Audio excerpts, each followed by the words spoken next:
Você já se perguntou como seria ser a voz de Deus num mundo que odeia a verdade? Como seria proclamar justiça quando todos querem apenas viver em pecado?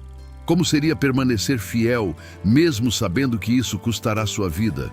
Hoje, vamos mergulhar numa das profecias mais impactantes e assustadoras de toda a Bíblia. A história das duas testemunhas de Apocalipse 11. Uma história que nos ensina sobre coragem absoluta, fidelidade inabalável e o poder transformador da verdade divina, mesmo diante da morte. Esta não é apenas uma profecia sobre o futuro distante. É um espelho que reflete nossa própria escolha.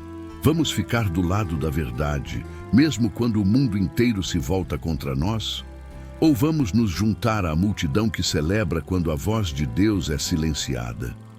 Preparem-se, porque esta jornada vai mexer com vocês. Vai inspirar, vai assustar, mas acima de tudo, vai mostrar que mesmo nos momentos mais sombrios da história humana, Deus nunca deixa sua verdade sem testemunhas.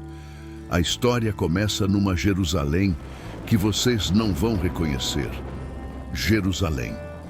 A cidade que deveria ser luz para as nações, agora jaz em trevas espirituais profundas. As ruas que um dia ecoaram com os ensinamentos de Jesus, agora ressoam com blasfêmias. O templo, símbolo da presença divina, foi profanado pelos gentios. Imaginem uma cidade onde a mentira é celebrada como verdade, onde a injustiça é chamada de progresso, onde qualquer menção ao nome de Deus é recebida com escárnio e ódio. Uma cidade que a Bíblia compara simbolicamente a Sodoma e Egito, lugares de corrupção extrema e opressão espiritual. O mundo inteiro está conectado, assistindo, celebrando esta rebelião global contra Deus. As notícias circulam instantaneamente. As redes sociais explodem com zombaria contra tudo que é sagrado. A humanidade finalmente conseguiu o que sempre quis. Um mundo sem a interferência divina. Mas então, algo acontece. Duas figuras aparecem nas ruas de Jerusalém. Não chegam com pompa ou cerimônia. Não têm equipamento de mídia. Não fazem anúncios grandiosos. Simplesmente aparecem. Elas estão vestidas de pano de saco, o tecido áspero do luto e do arrependimento. Suas roupas gritam uma mensagem que o mundo não quer ouvir. Arrependam-se, o juízo de Deus está próximo. Quem são elas? Moisés e Elias retornados, Enoque e Elias, dois servos especialmente escolhidos por Deus. A identidade exata permanece um mistério, mas sua missão é cristalina: ser as últimas testemunhas de Deus para uma humanidade rebelde. E o mundo não estava preparado para o que essas duas figuras simples estavam prestes a fazer. A reação é instantânea e violenta. Imaginem, num mundo que finalmente se livrou de pregadores moralistas, duas figuras aparecem fazendo exatamente isso, pregando arrependimento, proclamando juízo, chamando o pecado pelo nome. Os líderes políticos entram em pânico. Quem são essas pessoas? Como ousam perturbar nossa nova ordem mundial? Os líderes religiosos ficam furiosos. Elas estão destruindo nossa teologia moderna de amor sem julgamento. As redes sociais explodem com ódio. O Jerusalém, essas testemunhas, se torna trending topic mundial. Influenciadores fazem vídeos zombando delas. Jornalistas as retratam como fanáticas perigosas. Mas aqui está a parte assustadora. Quanto mais o mundo tenta silenciá-las, mais poderosas elas se tornam. Porque Deus lhes deu um poder que o mundo nunca viu. Quando alguém tenta atacá-las fisicamente, fogo sai de suas bocas e devora os inimigos. Quando querem impedi-las de pregar, elas fecham o céu. Não chove mais. Quando zombam de suas palavras sobre juízo, elas transformam rios em sangue e enviam pragas. Por 1260 dias, 3 anos e meio, essas duas testemunhas tornam-se o centro das atenções mundiais. Cada dia, sua presença lembra à humanidade rebelde que Deus ainda existe, ainda vê, ainda julga. E cada dia, o ódio contra elas cresce. Mas qual era realmente o objetivo dessas testemunhas? Por que suportar tanto ódio, tanta perseguição? Elas tinham um desejo que queimava como fogo em seus corações: ver a humanidade se arrepender antes que fosse tarde demais. Cada palavra que pregavam era um grito desesperado de amor. Voltem para Deus enquanto há tempo. Imaginem o coração delas, vendo multidões caminhando alegremente para a destruição eterna. Vendo pessoas criadas à imagem de Deus, escolhendo deliberadamente rejeitá-lo. Vendo uma geração inteira celebrando sua própria condenação. Elas sabiam, Deus havia revelado a elas, que o tempo estava se esgotando. O período de graça estava chegando ao fim. Logo, muito em breve, seria tarde demais para arrependimento. Então, elas pregavam com uma urgência que o mundo nunca havia visto. Não era ódio que as movia, era amor desesperado. Não era desejo de poder, era desejo de salvação, para quantos ainda quisessem ser salvos.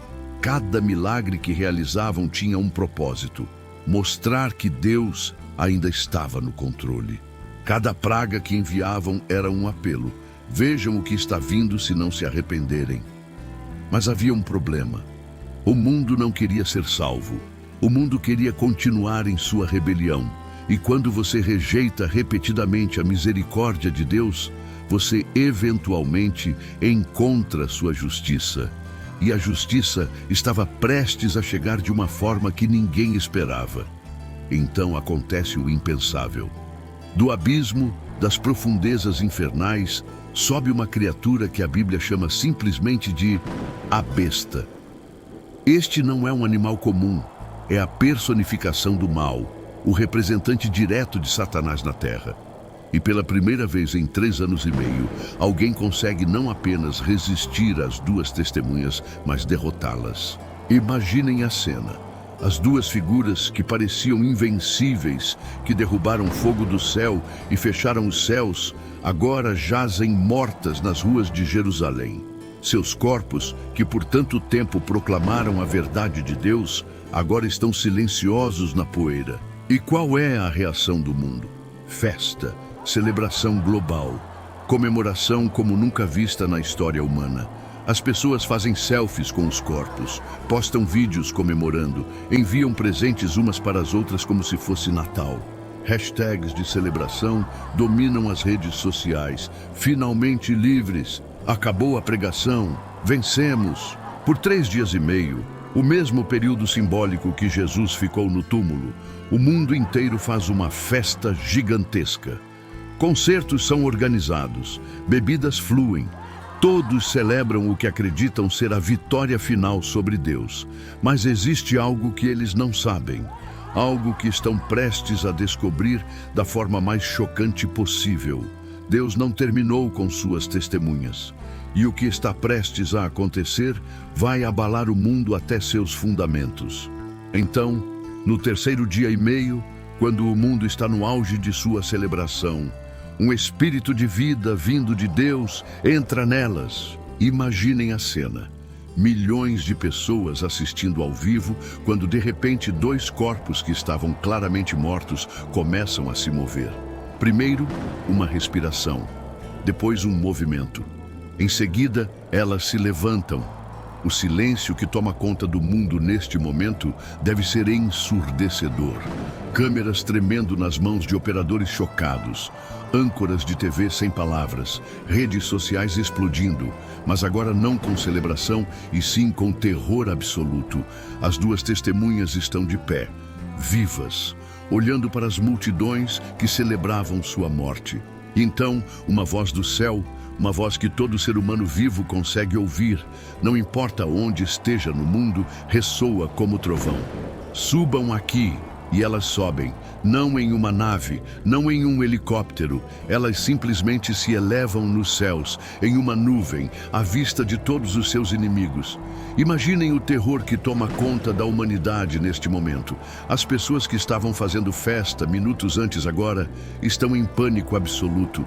O mundo inteiro viu, ao vivo, em tempo real, o poder ressuscitador de Deus. Mas Deus ainda não terminou. Há uma última demonstração de seu poder vindo, e ela vai deixar uma impressão eterna na humanidade. Na mesma hora, não no dia seguinte, não na semana seguinte, na mesma hora da ascensão das testemunhas, a terra treme. Um grande terremoto atinge Jerusalém. 1/10 da cidade desaba. 7.000 pessoas morrem.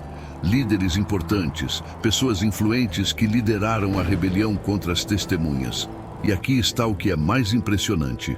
Os sobreviventes, as pessoas que viram tudo isso acontecer, ficaram aterrorizadas e deram glória ao Deus dos céus. Pensem na ironia. Por 3 anos e meio, essas pessoas se recusaram a ouvir quando as testemunhas pregaram. Zombaram, perseguiram, celebraram quando elas morreram. Mas agora, diante do poder indiscutível de Deus, finalmente reconhecem quem Ele realmente é. Às vezes, Deus tem que nos levar ao limite absoluto antes de conseguirmos ver a verdade.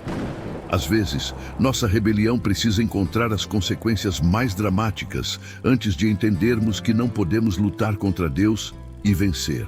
Mas vejam a misericórdia divina mesmo neste momento de juízo.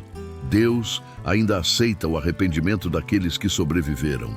Mesmo após 3 anos e meio de rejeição, mesmo após celebrarem a morte de suas testemunhas, Deus ainda está disposto a perdoar aqueles que finalmente reconhecem sua soberania. O impacto das 2 testemunhas não termina com sua ascensão. Sua ressurreição torna-se o evento mais documentado da história humana. Gerações futuras não poderão negar que isso aconteceu. Foi visto ao vivo por bilhões de pessoas.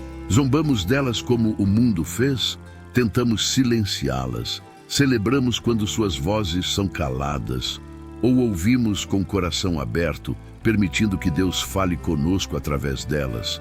Porque a verdade é esta: um dia, cada um de nós estará diante de Deus. E naquele dia, não importará quantas pessoas estavam do nosso lado, quantos likes nossos posts receberam, quão populares eram nossas opiniões. O que importará é se reconhecemos a verdade de Deus quando ela foi apresentada a nós. A boa notícia é que ainda há tempo, ainda estamos na era da graça. Deus ainda está chamando pessoas ao arrependimento. Suas testemunhas ainda estão falando, através da Bíblia, através de pregadores fiéis, através de pessoas comuns que escolheram viver pela verdade. Se esta história tocou seu coração, se ela fez você refletir sobre sua própria resposta às testemunhas de Deus em sua vida, então, faça 3 coisas. Primeiro, inscreva-se aqui no canal Vozes da Bíblia. Estamos comprometidos em trazer a verdade bíblica de forma clara e impactante. Segundo, compartilhe este vídeo, porque alguém que você conhece precisa ouvir esta mensagem hoje. E terceiro, e mais importante, reflita honestamente. Se as 2 testemunhas aparecessem na sua cidade hoje, pregando arrependimento e juízo, de que lado você estaria? Com elas ou com a multidão? Porque um dia, muito em breve, não haverá mais tempo para escolher. As testemunhas terão terminado seu trabalho e cada um de nós enfrentará as consequências eternas de nossa escolha. A pergunta é: qual será a sua escolha hoje?